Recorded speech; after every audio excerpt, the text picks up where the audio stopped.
Hello guys, parrot പോവാം. ഇത് കണ്ടോ, ഞാൻ പറഞ്ഞ വഴിയാണ് ഇതിലൂടെ പോവാം. എനിക്ക് ഭയങ്കര ഈ നാട് ഭയങ്കരമായിട്ട് ഇഷ്ടമായി തോന്നുന്നു എനിക്ക്. അപ്പം നമ്മൾ ഇവിടെയൊക്കെ നാട്ടിലോട്ട് വന്നേക്കാണ് കേട്ടോ. ഇതാണ് തറവാട്. നമുക്കിതൊക്കെ കാണണം. നമ്മൾ കറങ്ങാനിപ്പം കറങ്ങി കാണില്ലേ. ഇത് നമ്മുടെ സിറ്റ് ഔട്ട്. പിന്നെ ചലഞ്ചിൻ്റെ വീട്ടിലോട്ട് നമ്മൾ വന്നിങ്ങനെ. എനിക്കൊരു അമ്മായി ഉണ്ട് ഇവിടെ, അമ്മായി. പക്ഷേ ചേച്ചിയാണ്, ചേച്ചീൻ്റെ സ്വഭാവമാണ് എനിക്കതങ്ങനെ ഭയങ്കര ഇഷ്ടപ്പെടുന്നില്ല. സ്റ്റാൻഡ് വെച്ച് ഫോണിൽ കൊടുക്കും ഒരു ഇതിലാവട്ടെ. അപ്പം എന്ത് നമ്മൾ ടാങ്കാണ്.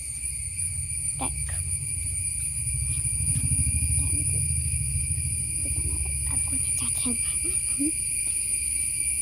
ഇതൊരു കോട്ട് പോലത്തെ സാധനം. ഇതെൻ്റെ വീട്ടിലോട്ടാണ് പോകുന്നത്. നമുക്ക് വീട്ടിലോട്ട് പോയാലോ. അപ്പം ഇന്നത്തെ പരിപാടിയെല്ലാം കഴിക്കും. എല്ലാവർക്കും